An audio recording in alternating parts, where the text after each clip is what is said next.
Hello, my dear students in Inorganic Chemistry. Welcome to our first video lesson in this subject. And in this video lesson, let us talk about the atomic structure. Okay, so before we dig deeper into the atomic structure, let us first define what are atoms. Well, in our previous discussion, we have discussed that atoms are the fundamental units of matter, meaning to say, all types of matter are composed of atoms. Now, when we talk about matter, matter is anything that has mass and has volume, meaning to say, anything around you that has mass and it occupies space are considered as matter. Now, in this video lesson, we will dig deeper into the atomic structure. We will discuss the atomic number and mass number, and the electron configuration, as well as the isotopes. Okay, so let's first talk about the elements. Elements are different types of atoms. Elements are the simplest substances. In our periodic table of elements, there are 118 different elements. I'll repeat, 118 different elements. Okay, so instead of 100, we have 118. Okay, and among these 118 elements, 90 are naturally occurring, meaning to say, 90 of those elements are found in nature, and the remaining are synthesized in the laboratory. Okay, now each element is made up of very tiny particles called atoms, and each element is made up of just one particular type of atom, which is different to the atoms in any other element. Let's take, for example, gold. Gold is an element that is made up of only gold atoms. Wherever gold is present, let's say for example in jewelry such as rings, earrings, or necklaces, if there is gold in there, it is composed of the same type of gold atoms. Now let's take into consideration carbon. Carbon is an element that is made up of only carbon atoms. Now carbon comes in various forms. Example of this purest form of carbon is diamond. Another one is this what we call graphite, which is found as component of pencil or pencil lead. Now, whenever or wherever carbon atom is present, it is composed or made up of carbon atoms only. Now, but between these two elements, between the gold and carbon, there are different types of atoms present in there. To simplify further, gold atoms are different from carbon atoms. Now, atoms are considered as building blocks of matter. It was John Dalton who had the first ideas about the existence of atoms over 200 years ago. But before John Dalton, there was another philosopher, particularly a Greek philosopher, whose name was Democritus. He was the one who first used the word atomos. Okay? And later, thousands of years after, during the time of John Dalton, the ideas about the existence of atoms were conceived. However, it is only relatively recently that special microscopes called electron microscopes have been invented that can actually see atoms. In this right portion here, you can see a picture of the yellow blobs. These yellow blobs in here are individual gold atoms. And viewing it or seeing it is possible with the use of an electron microscope.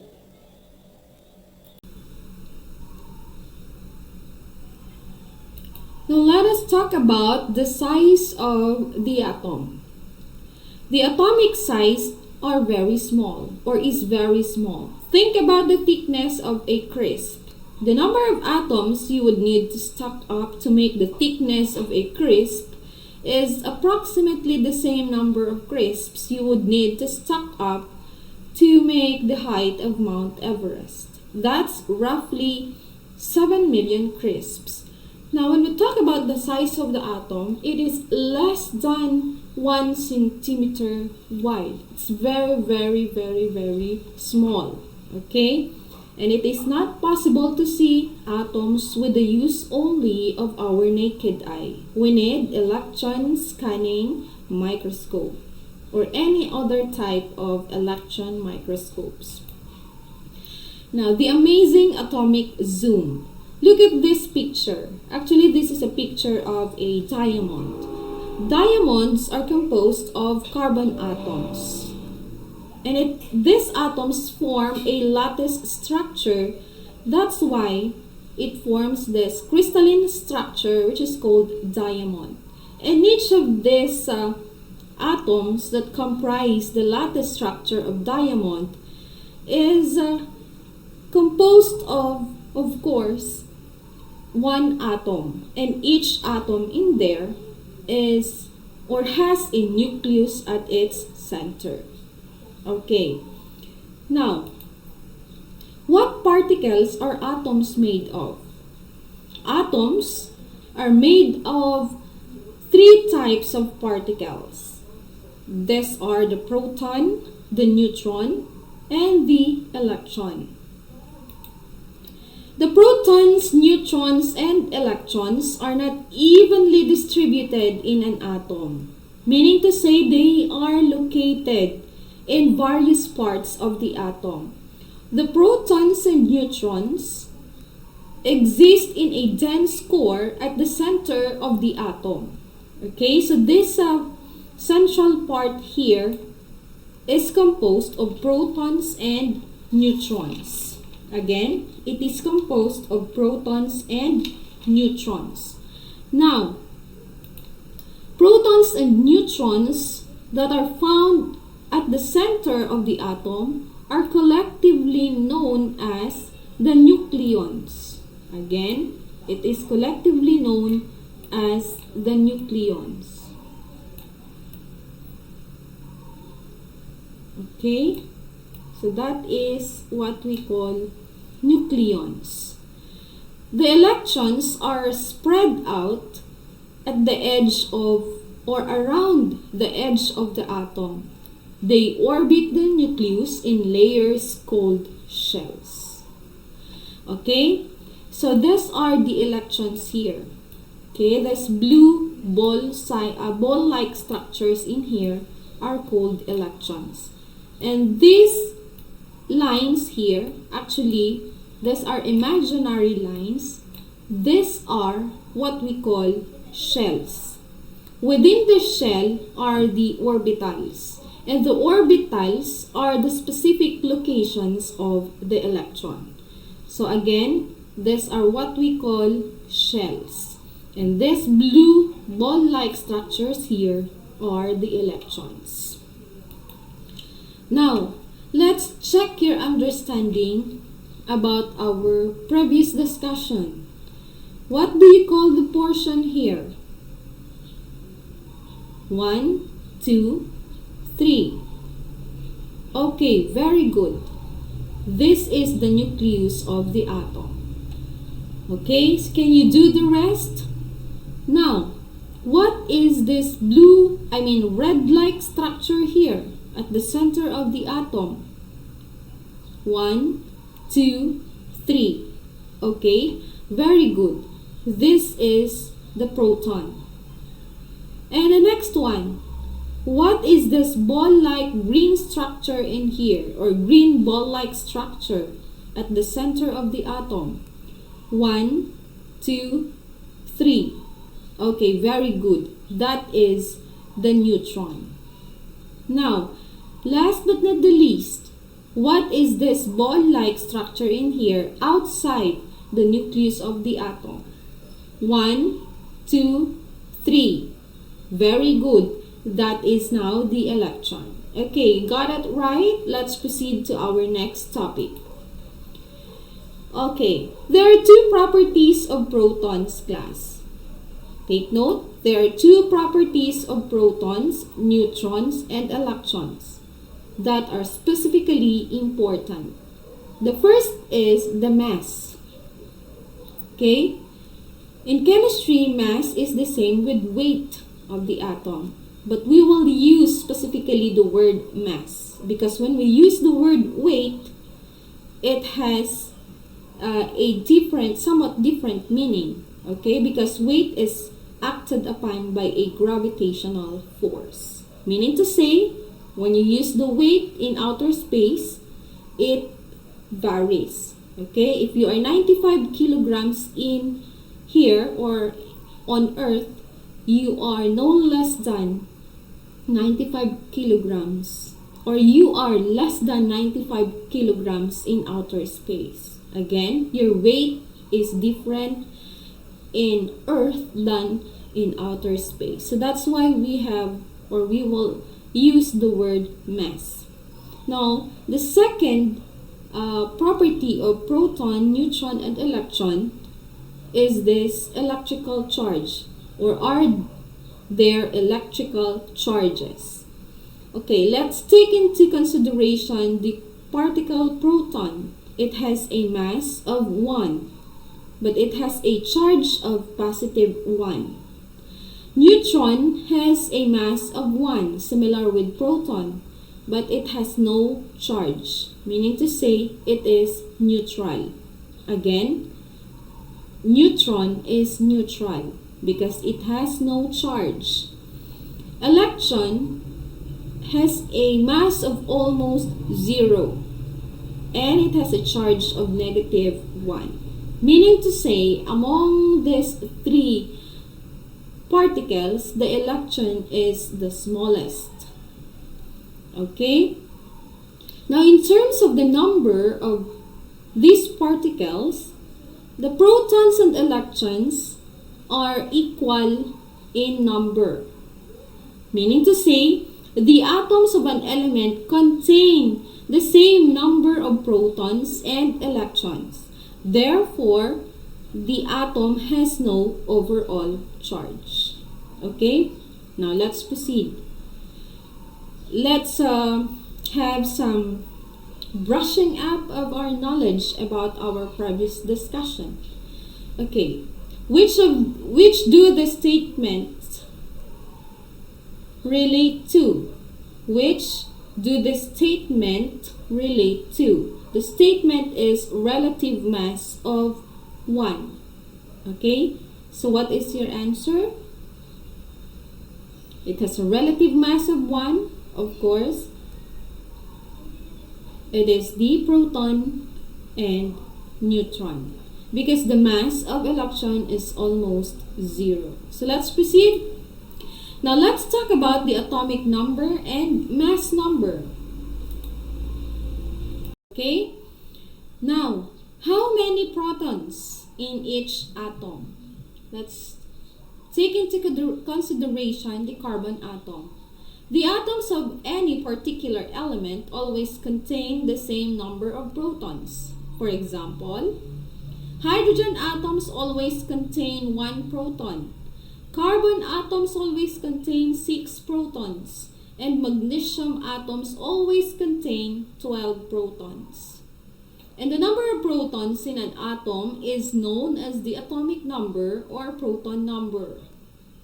It is the smallest of the two numbers shown in most periodic tables. Okay, let's use this. Let's take into consideration carbon. Carbon has an atomic number of 6.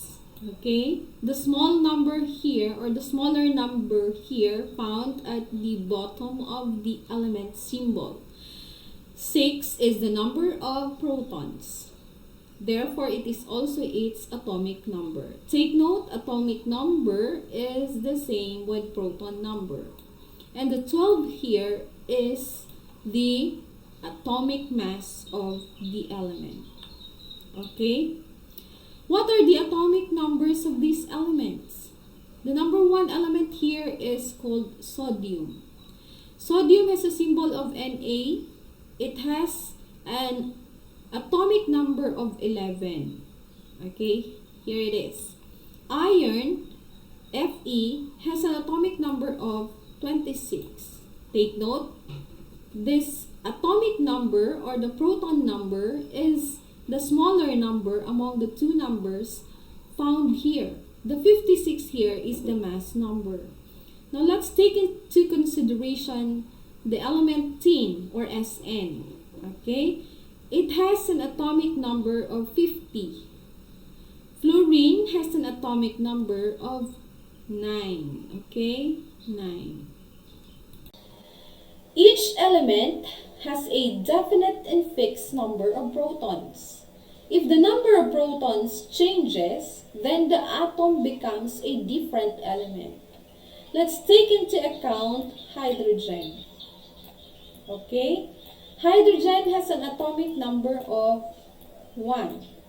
And in the periodic table, the next element after hydrogen is called helium. Okay? Helium has a proton number of 2. Okay? So they only vary by 1 proton. Okay? But as the proton number increases, the element or the atom becomes a different element. Okay? So let's consider hydrogen and helium.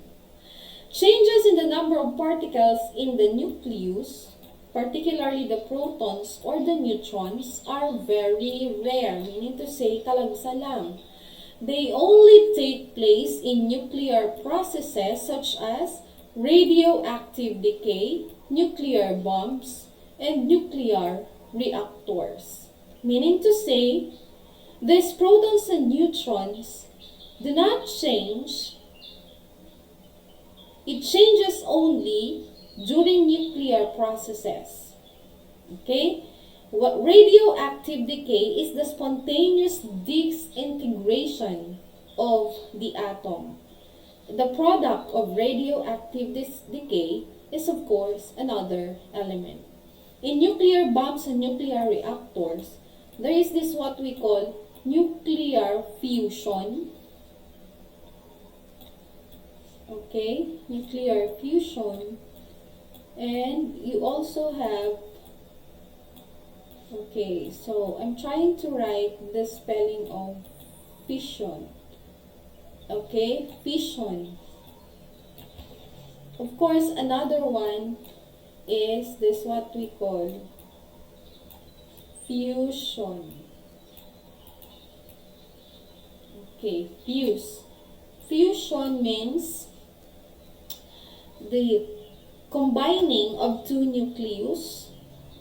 Okay, but fission is the division of one nucleus to form another element. Okay, so let's talk about this nuclear symbol. Okay, nuclear symbol. When we talk about this nuclear symbol class, it is composed of 3 capital letters. Okay, the capital letter X here stands for the chemical symbol of the element, and capital A here is the mass number. And how can you get the mass number of an element? It is A equals capital Z plus N, where the N here stands for the number of protons. And this letter Z here is the atomic number, which stands for the number of protons. Okay, so again, the chemical symbol, the mass number, the atomic number, or the proton number. Let's take into consideration again carbon. Carbon has a symbol of C. Its mass number is, of course, 12. And its proton number is 6. Take note, there is no line here. So, line should not be written here because this is not in fraction form. Okay? You delete that line if you are used to writing line at the middle of 12 and 6. Again, it is not a fraction. Again, this is the atomic mass or the mass number, and this is the proton number or the atomic number. This is the symbol of the element. So it is written as subscript. 6 is the subscript. 12 is the superscript. I hope you made yourself understand what is and how nuclear symbol should be written. Okay? Now, what is the mass number? Electrons have a mass of almost 0, which means that the mass of each atom results almost entirely from the number of protons and neutrons in the nucleus. Again, the mass of the atom results almost entirely from the number of protons and neutrons in the nucleus. Let's go back to our previous slide. The mass number is equal to the proton plus the neutron, meaning to say the combined mass of Z and N is now the mass number. The sum of the protons and neutrons in an atom's nucleus is the mass number. It is written as the superscript. It is the larger of the two numbers shown in most periodic tables. Let's take into account these three atoms listed in here. Hydrogen has a proton of 1. It has a neutron of 0, and it has a mass number of 1. Why? 1 plus 0 equals 1. Lithium has a proton of 3. Neutron, 4. It has a mass number of 7. And aluminum has a proton number of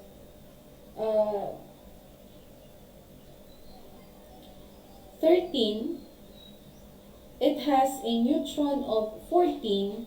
13 plus 14, that is 27. Okay?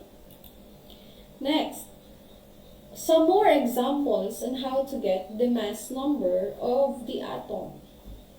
Mass number again is equal to the number of protons plus the number of neutrons. What is the mass number of these atoms? Okay? Now, let's say for example helium. It has protons of 2, neutrons of 2. The mass number is 4. Copper has a proton of 29, neutron of 35. It has a mass number of 64. Cobalt 27, 32 neutrons, 59 mass number. Iodine 53 protons, 74 neutron, 127 mass number. And 32 for proton, germanium, 41 and 73 is the mass number. Okay. How many protons and neutrons are there in an element's nucleus? For hydrogen, it has 1. Okay? It has a neutron of 0. That's why here its mass number is 1 also. Okay? Same is true with the rest of the elements here. For lithium, it has a proton number of 3. It has a mass number of 7. Now, atoms have no overall electrical charges. Okay? Therefore, atoms are considered neutral. This means atoms must have an equal number of positive protons and negative electrons. Okay, so let's take into consideration now how to get the number of electrons. The number of electrons is therefore the same as the atomic number. The atomic number is the number of protons rather than the number of electrons because atoms can gain or lose electrons as it participates in chemical reactions. Again, atomic number is the number of protons rather than the number of electrons because atoms can gain or lose electrons. Let's take into consideration these atoms listed here. Helium has protons of 2, neutrons of 2. It has an electrons of 2. Can you see that? Protons of helium is always equal to the number of its electrons. Same with copper. Its proton is 29, its electron is also 29. Iodine 53, electron of iodine is also 53. Okay? So kindly answer this. And in our next video lesson, let's talk about electronic configuration. But for now, we will end our lecture with the atomic number and the mass number. Okay, thank you for listening. See you again in our next video lesson.